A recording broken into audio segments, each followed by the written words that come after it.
This light is amazing right now. I wish it was like this the whole time.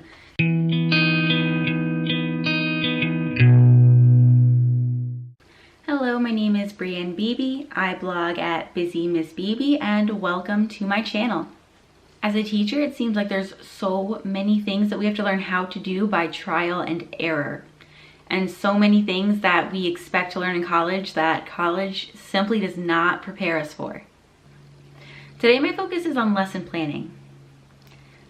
So in college, we learn how to lesson plan, but what we actually learn is very impractical. I remember having to write out lesson plans that were like 5 or 6 pages long, sometimes even longer, and you're never going to do that when you're actually teaching. You won't have time to do that. The other thing is when you're lesson planning in college, you're doing like just one lesson. Now when you're teaching, you have, typically 5 days to teach, so you have to have lesson plans for all 5 days, and then you most likely are going to have multiple preps. It's different everywhere, and I'm speaking from a high school standpoint. I have 3 preps. I, don't know how the elementary teachers do it when they have like 5, although everyone does it differently. They might have less, but it's a lot. No matter how you look at it, it's a lot. So what I used to do was plan 1 prep at a time. So I'm just gonna go ahead and say my 3 preps are geometry, general geometry, and SAT prep. So I would do all my planning for geometry. Once I finished that, I would do all my planning for general geometry, and then I would do all my planning for SAT prep. This is not good. Don't do that. This was not working for me at all. I felt like I was constantly planning, and like it never ended. I would lose my place in what I was doing. I would forget things. I would have to switch lanes. I would get, really into this one thing that I was doing, finish it, and then have to move on to do some other planning task for that same course. And one prep would often suffer, which is the sad reality of what I was doing. Usually it was SAT prep. So I always wanted to make changes and tweak this. Mainly the thing that bugged me the most was that I felt like I was always constantly planning, and I never had a break. One thing that I changed about 2 years ago was once I finished teaching a lesson, I would type up my notes for how that lesson went and how I wanted to change or tweak things for next year to improve it. This helped me with 2 things. The first was that over the summer, I was able to target the things that it needed to be changed. This helped in 2 ways. So the first was I was able to change and tweak things over the summer so that I wasn't so overwhelmed during the school year with all the planning that I had to do. This past summer, I made changes in both geometry and general geometry based on the recommendations that I made to myself from last year, and that has saved me so much time because I would have notes to take certain examples out or to add ones in or to change up how they were being done. And so now I actually prepped all of my interactive notebook pages for the year, all of my notes pages for general geometry, and if I had like worksheets or homework assignments, those were fixed. The other way that I use my lesson reflections is that I can look back and see how I did things the previous year. So if I am looking at how an activity went, perhaps I could see what I did last year and kind of see what my notes were if I needed to like skip a question or just change the approach or the directions that I gave students. So the lesson reflections definitely helped a little bit, especially with just guiding the changes that I wanted to make from year to year. But I still was feeling like I was completely swamped and just drowning in the work that I had to do every single day because it really felt like it was never ending. Eventually it got to the point where I realized that I was starting to forget things that I needed to do in order to prep my lessons. So finally, I sat down and made a sort of checklist of everything that I need to have for every single lesson. I took that list a step further and actually sequenced everything that I have to do to prepare a lesson. And I'm talking about the behind the scenes stuff, not necessarily the components of the lesson, your introduction, your activities, your closure. I'm talking, I need to have an overall plan. I need to get materials together. I need to have some kind of presentation because I project everything on my smartboard so kids know where to look for directions for what we're doing. So here's the list of what I do and the sequence in which I do it. So the first thing that I do is a weekly overview. I create a spreadsheet that has the lesson topic, the standard, the objective, what I'm doing for the introduction, what I'm doing for the activities, what I'm doing for closure, what I'm doing for assessment, and if there's homework. The next thing that I do is I have to gather or tweak or create materials for whatever it is that I'm doing. The next thing I have to do is create answer keys. Answer keys are huge. Answer keys was actually the component of lesson prep that I was skipping last year because I just felt like I did not have enough time. Once I have the answer keys complete and I made any adjustments that need to be made, I go and create my presentations. I use Smart Notebook, but you might use PowerPoint or Google Slides. I save that for the last thing that I do. So while this helped and this is keeping me on track, what was the biggest game changer for me was actually something that I learned later is called task batching. With task batching, rather than planning everything out for geometry at once and then planning out everything for general geometry and then everything for SAT prep, I break it down into the components that I just listed and I do all 3 courses. So I'll do my weekly overview for geometry, general geometry, and SAT prep. I do those together and I won't move on to the next task until I finish those.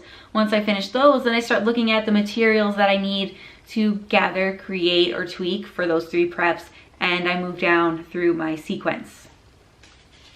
So while this was helpful, I still needed a way to stay on track of what I was doing. I like to use planners. I have a planner that I use for school and a planner that I use for home. In the planner that I use from home, I write out from day to day what is getting done. And so now this is my next component. I have days designated to different tasks and I put them in my planner at home, and then if I'm working on them in school, I put them in my planner that I have a to-do list in. So they become part of my school to-do list. So my week is as follows. On Sunday, I'm doing my weekly overview. On Sunday, I try to start with getting my materials together. So my typical materials would be like if I needed worksheets for something. If I was planning to do an activity, I'd have to get all that stuff prepped. If for geometry, I do interactive notebooks, so I have to get the interactive notebook pages together. And homework, if I'm giving homework, I get the homework together. So that starts on Sunday, and if I get to it on Sunday, that's great, but if not, because it's Sunday, I have Monday to do that also. So the one thing that I absolutely try to get done every Sunday is my weekly overview plans. Anything else I can get after that is a bonus.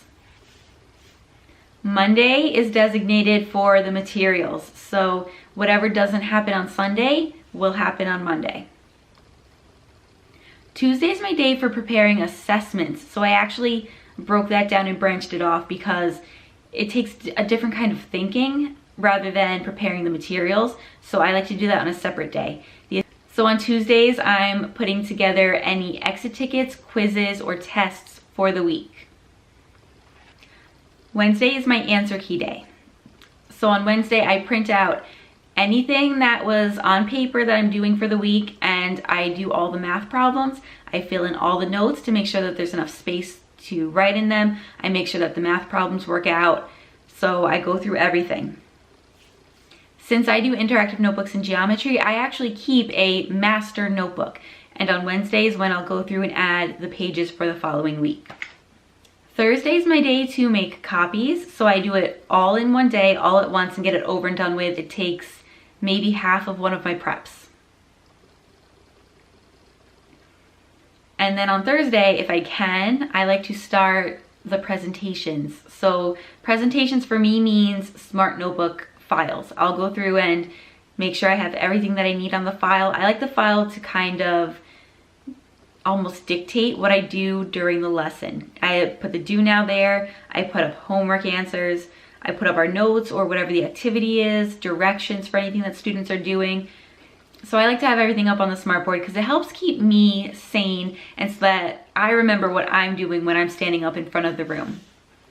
On Fridays, that's kind of my carryover day to finish any presentations that did not get completed. So coming up with this whole process for me has been life-changing. I started doing this whole process in December. So initially when I started, I had to cram 2 weeks worth of planning in 1 week. So that first week was stressful, just trying to get on task because my goal is to always stay a week ahead. Once I got through that though, it became so much easier. So since I've been doing this, I found 3 major successes. The first one is that I can be flexible. Yes, I've designated certain days for certain tasks, but the way that it works out, like for example, Tuesdays and Wednesdays are not very intense. Monday and Sunday could be intense. So if one of the materials is something that I'm creating from scratch and I need more time to do it, it can carry over into Tuesday, and Tuesday's only assessments. That doesn't take me quite as long as getting the notes together and the homework and everything else.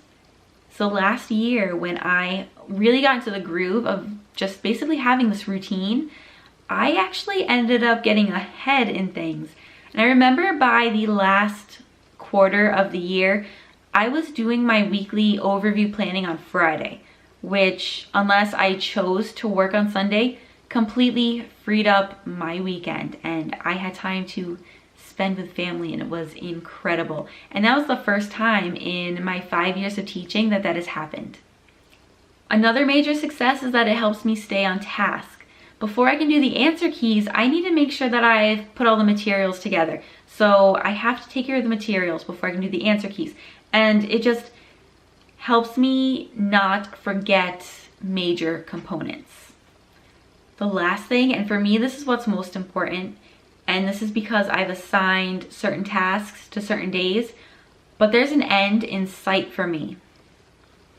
Sundays I'm flexible because it's a Sunday. Monday, once I finish putting the materials together, I'm done, and I could either carry on and start what I'm doing for Tuesday, or I could stop and relax and do other things like exercise or spend time with my family instead of planning constantly.